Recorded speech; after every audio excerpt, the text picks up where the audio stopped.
Tarso, en la región de Cilicia, en la costa sur del Asia Menor, lo que hoy vendría a ser Turquía. Saulo fue quizás el perseguidor más encarnizado del cristianismo, un hebreo fanático, líder religioso, descendiente de la tribu de Benjamín. El hecho de haber nacido en Tarso le había dado a Saulo la oportunidad de estar en contacto con una de las culturas más avanzadas de su tiempo.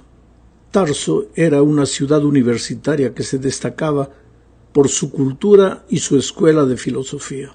Saulo tenía ciudadanía romana, lo que era un tremendo privilegio en aquellos días. Parecía estar muy bien versado en la cultura y en el pensamiento helenístico. Según la costumbre judía, desde los 5 años, él debía haber aprendido a leer la Biblia hebrea. Entonces dominaba el griego, el hebreo y el arameo, y venía de una familia adinerada. La educación de Saulo fue judía y la recibió bajo la estricta doctrina de los fariseos, teniendo inclusive como profesor a Gamaliel, uno de los más grandes rabinos de su tiempo.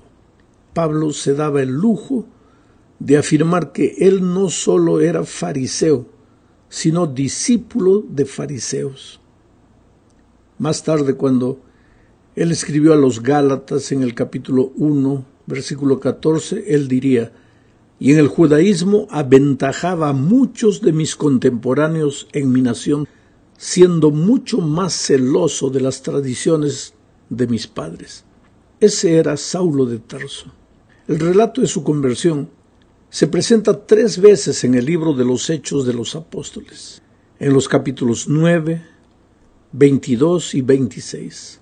Cada relato presenta detalles que tal vez los otros no mencionan. Sería bueno que leyeras los 3 relatos de la conversión de Saulo para tener una visión completa de lo que Dios hizo en la vida de este hombre. En el capítulo 9, que es el objeto de nuestro estudio esta semana, veremos los 4 encuentros que Saulo tuvo que vivir para llegar a ser el siervo de Dios que llegó a ser. Su primer encuentro fue con Jesús. Esta es la segunda parte de nuestro estudio en esta semana. Sabes, nadie puede ser cristiano si no se encuentra con Jesucristo. Existe el peligro de tener un encuentro con la teoría del Evangelio y creer que eso significa haberse encontrado con Jesús, pero no es así. El encuentro con Jesús es algo personal, una experiencia viva que echa por tierra tu gloria y hace por ti lo que tú no puedes hacer por ti mismo. El encuentro de Saulo con Jesús sucedió mientras él iba camino de Damasco. Charles Spurgeon, extraordinario evangelista del siglo XVIII, decía que habiendo sido Saulo de Tarso una persona muy importante en sus días, seguramente iba montado todo orgulloso y soberbio en un caballo muy alto. Pero Dios solo necesitó unos pocos segundos para colocarlo en su debido lugar. Así son siempre las cosas con Dios. Él tiene un plan para cada vida y tiene también su tiempo exacto para hacer las cosas. No te desesperes si tú tienes un familiar, un amigo, una persona conocida, dura contra el Evangelio, a veces burlona, se ríe de cualquier cosa que le hables acerca de Jesucristo. Dios tiene su tiempo y lo va a colocar en su lugar en algún momento. Así es, así son las cosas con Dios. Saulo era sin duda ninguna un hombre sincero. Perseguía con toda sinceridad al pueblo de Dios, solo que sinceridad no es sinónimo de estar en lo correcto. Es posible estar sinceramente equivocado, y Saulo lo estaba. Solo entendió su triste situación aquel día camino de Damasco. Era mediodía, y de repente, a pesar de la luz del sol, apareció una luz mucho más brillante. Todos quedaron espantados. Saulo y sus acompañantes vieron la luz, pero solo Saulo se quedó ciego. Sus ojos físicos no vieron nada, pero sus ojos espirituales se abrieron y contemplaron a Jesús, que le decía: Saulo, Saulo, ¿por qué me persigues? Aquella voz de Jesucristo solo fue oída por Saulo. Sus compañeros no oyeron nada. Entonces Saulo respondió: ¿Quién eres tú, Señor? Yo soy Jesús, a quien tú persigues, le dijo la voz. Pobre Saulo. Él creía que perseguía a un bando de fanáticos rebeldes, y sin embargo perseguía a Jesús. Creía que le hacía un favor a Dios persiguiendo a los cristianos, y sin embargo luchaba contra Cristo. Es que el preconcepto es torpe, irracional y terco. En el caso de Saulo, Dios tuvo que usar un método drástico para abrirle los ojos. Pero Saulo tuvo su encuentro con Jesús, así, de forma dramática. Y más tarde diría, en 1 Corintios 9:1, no soy apóstol, no soy libre, no he visto a Jesús el Señor. Ese es el asunto. Saulo tenía seguridad después de su conversión de haber sido colocado por Dios en el ministerio porque él tuvo un encuentro personal con Cristo. Si los otros 11 discípulos habían visto a Jesús cuando convivían con él en la tierra, Saulo lo vio aquel día camino de Damasco. Lo vio con sus ojos físicos y con los ojos de la fe. Habló con Jesús. En la tercera parte de este estudio veremos el segundo encuentro de Saulo. El primer encuentro fue con Jesús. El segundo encuentro fue con Ananías. Después de haberse encontrado con Jesús, Saulo necesitaba encontrarse con la iglesia de Dios. Por favor, querido, no digas que te has encontrado con Jesús si no estás en su iglesia. La iglesia no salva a nadie. La iglesia está formada por un grupo de pecadores arrepentidos, perdonados y transformados por Jesús y en camino de perfección. Pero sus miembros siguen siendo seres humanos, sujetos a tentaciones y muchas veces a caídas. Por eso la iglesia es imperfecta. La iglesia no salva a nadie. La salvación se encuentra solo en Cristo. Pero después de haberte encontrado con Jesús, después de haber preguntado ¿quién eres tú, Señor?, debes hacer la siguiente pregunta. ¿Y cuál es la siguiente pregunta? Leamos Hechos 9:6. Él, refiriéndose a Saulo, temblando y temeroso, dijo: Señor, ¿qué quieres que yo haga? Y el Señor le dijo: levántate y entra en la ciudad, y se te dirá lo que debes hacer. Ahora yo te pregunto, ¿no podría Jesús personalmente haberle dicho lo que tenía que hacer Saulo? Claro que podía, pero prefirió que la iglesia lo hiciera. Por eso le ordenó ir a Damasco y encontrarse con Ananías, un miembro de su iglesia. El relato dice en Hechos 9:8 al 18. Voy a leer todo el texto. Entonces Saulo se levantó de la tierra, y abriendo los ojos no veía a nadie, así que llevándole por la mano le metieron en Damasco, donde estuvo 3 días sin ver, y no comió ni bebió. Había entonces en Damasco un discípulo llamado Ananías, a quien el Señor dijo en visión: Ananías, y él respondió: heme aquí, Señor.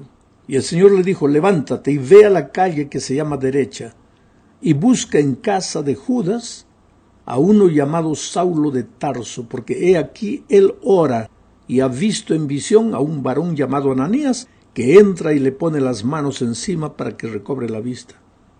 Entonces Ananías respondió: Señor, he oído de muchos acerca de este hombre, cuántos males ha hecho a tus santos en Jerusalén, y aún aquí tiene autoridad de los principales sacerdotes para prender a todos los que invocan tu nombre. El Señor le dijo: ve, porque instrumento escogido me es este para llevar mi nombre en presencia de los gentiles y de reyes y de los hijos de Israel, porque yo le mostraré cuánto le es necesario padecer por mi nombre. Fue entonces Ananías y entró en la casa, y poniendo sobre él las manos dijo: hermano Saulo, el Señor Jesús, que se te apareció en el camino por donde venías, me ha enviado para que recibas la vista y seas lleno del Espíritu Santo. Y al momento le cayeron de los ojos como escamas, y recibió al instante la vista, y levantándose fue bautizado. En este relato que acabo de leer hay muchos datos interesantes. Primero, Ananías tenía miedo de ir a visitar a Saulo porque lo conocía bien, sabía que era un perseguidor. No quiso ir al comienzo. Y Jesús le dijo: ve, porque Él es instrumento escogido para mí. Sabes que nosotros los seres humanos marcamos con facilidad a las personas, pero para Dios no hay nada imposible. A veces, cuando yo era muchacho y viajaba con mis compañeros de estudio a hacer evangelismo, mientras caminábamos por las ciudades, nos mirábamos unos a los otros, mirábamos a las personas y decíamos, mira, ese que están dando ahí va a ser el futuro anciano de la iglesia aquí. Ese va a ser el diácono, esa va a ser la directora de la escuela sabática. Porque nosotros, en nuestro entusiasmo de muchachos, veíamos el potencial de esos hombres, esas personas a quienes Dios podría llamarlos para ser instrumentos poderosos en su iglesia. Cada noche cuando hago evangelismo y hago un llamado y las personas vienen adelante, a veces yo las miro en los ojos y le digo, tú no tienes idea de lo que vas a hacer en las manos de Dios, transformado por su poder. Tú podrás ser un predicador del evangelio, un anciano de la iglesia, un líder, un director de jóvenes. Y efectivamente a veces años después me encuentro con la gente y me dice, pastor, usted me dijo eso y ahora es verdad, yo soy anciano de iglesia. Por eso no debemos hacer como Ananías, marcar a las personas por peores que nos parezcan y decir, no, para ese no hay salvación. ¿Cómo que no hay salvación? Dios es Dios. Dios puede transformar cualquier corazón. Otra cosa que me impresiona es que Dios no hace las cosas solo. Él podría haberle dado la orden personal a Saulo de Tarso para que hiciera lo que tendría que hacer, pero lo mandó a Ananías, porque Dios dirige a sus hijos a través de su iglesia. El Espíritu de Profecía dice que Dios no dirige un hombre aquí, otro allá, sino que Dios dirige un cuerpo organizado, una iglesia organizada. Pastor, pero si la iglesia tiene defectos, claro, la sierva del Señor dice débil o defectuosa como la iglesia de Dios puede ser en esta tierra. Es la niña de los ojos de Dios, tiene defectos, tiene errores, es débil, pero es la niña de los ojos de Dios y hay que respetarla. Y otra cosa, otro pensamiento más. Cuando Pablo se encontró con Ananías, enseguida fue bautizado. Por favor, no me digas que te has encontrado con Cristo, te has encontrado con su iglesia y no quieres ser bautizado. Y si no te has bautizado, haz planes para hacerlo inmediatamente. Vamos a la cuarta parte de la lección. Aquí veremos el encuentro de Saulo. Este es el tercer encuentro. Su primer encuentro fue con Cristo, su segundo encuentro fue con Ananías, y ahora vemos el encuentro de Saulo con la oposición. Porque de ser un cazador de cristianos, Saulo pasó a ser la presa, pasó a ser cazado por los enemigos del cristianismo. Solo que antes parece que Saulo se dirigió a Arabia. Después de hablar con Ananías se fue al desierto de Arabia y pasó allí un tiempo a solas con Jesús. Necesitaba aprender. La sierva de Dios dice en Hechos de los Apóstoles, página 103, lo siguiente. Allí, en la soledad del desierto, Pablo tenía amplia oportunidad para estudiar y meditar con quietud. Sí, mi querido hermano, Pablo mismo relata esa experiencia de este modo cuando escribe a los Gálatas, capítulo 1, versículos 13, 15, 17 y 18. Dice, porque ya habéis oído acerca de mi conducta en otro tiempo en el judaísmo, que perseguía sobremanera a la iglesia de Dios y la asolaba. Pero cuando agradó a Dios que me apartó desde el vientre de mi madre y me llamó por su gracia, fui a Arabia y volví de nuevo a Damasco. Después, pasados 3 años, subí a Jerusalén para ver a Pedro y permanecí con él 15 días. Interesante, fue después que regresó a Damasco, después de haber estado en el desierto, que las cosas se pusieron feas para Pablo, ahora ya no más Saulo de Tarso. El texto bíblico narra la oposición de esta manera. Hechos 9, 21 al 25. Y todos los que le oían estaban atónitos y decían, ¿no es este el que asolaba en Jerusalén a los que invocaban este nombre? Y a eso vino aquí, para llevarlos presos ante los principales sacerdotes. Pero Saulo mucho más se esforzaba y confundía a los judíos que moraban en Damasco, demostrando que Jesús era el Cristo. Pasados muchos días, los judíos resolvieron en consejo matarle, pero sus acechanzas llegaron a conocimiento de Saulo y ellos guardaban las puertas de día y de noche para matarle. Entonces los discípulos, tomándole a Saulo, de noche le bajaron por el muro, descolgándole en una canasta. Y de esa manera salvaron a Saulo de Tarso, ahora convertido en Pablo. En fin, Saulo en carne propia sufrió y vivió lo que él había hecho sufrir y vivir a los cristianos cuando él era un perseguidor. Pero ahora estaba dispuesto a dar la vida por Dios. ¿Sabes que aquellos que muchas veces contradicen el Evangelio, no quieren conocer nada de la palabra de Dios, cuando se convierten son los mejores cristianos que ya he conocido? Gente comprometida. Ese celo que antes usaban para burlarse, para negar, ahora lo usan para seguir a Jesús y servir a Jesús.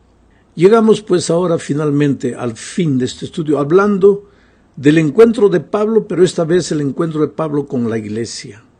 Hechos capítulo 9, versículos 26 al 31 dice: Cuando llegó a Jerusalén, trataba de juntarse con los discípulos, pero todos le tenían miedo, no creyendo que fuese discípulo. Entonces Bernabé, tomándole, lo trajo a los apóstoles y les contó cómo Saulo había visto en el camino al Señor, el cual le había hablado, y cómo en Damasco había hablado valerosamente en el nombre de Jesús, y estaba con ellos en Jerusalén, y entraba y salía y hablaba denodadamente en el nombre del Señor, y disputaba con los griegos, pero éstos procuraban matarle.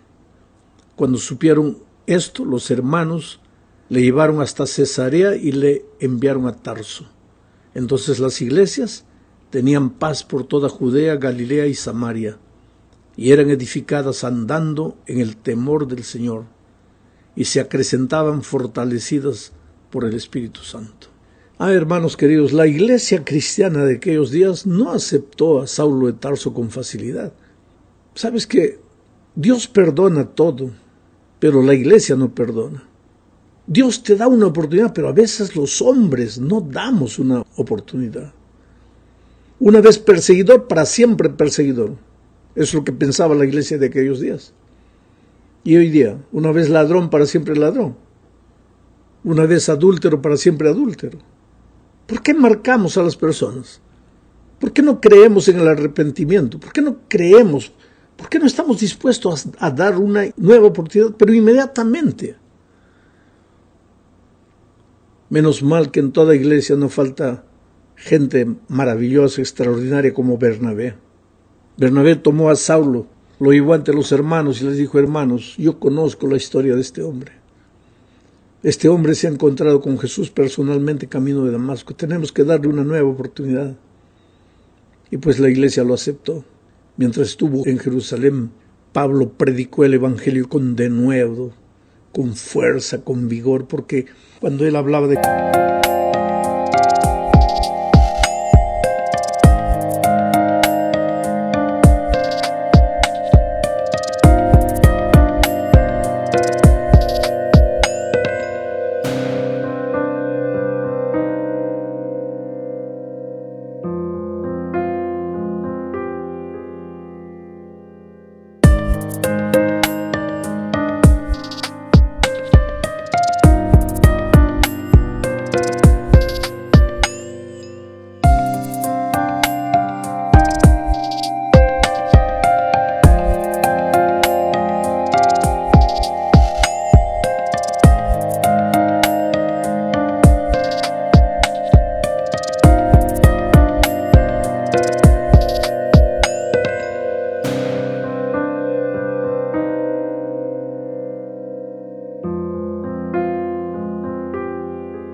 Jesucristo, hablaba de su encuentro personal con Jesucristo. ¿Sabes? Lo que nos falta en la vida es ese encuentro personal. Un día un hombre salió rumbo a Damasco persiguiendo cristianos. En el camino se encontró con Jesucristo. Su vida dio media vuelta. De perseguidor se volvió perseguido. Se volvió uno de los pilares del Evangelio. Yo cuando vaya al cielo por la gracia de Dios voy a buscar a Pablo. Yo lo admiro, ¿sabes? Es mi maestro de evangelismo, mi maestro de predicación.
He aprendido tantas cosas buenas de Pablo.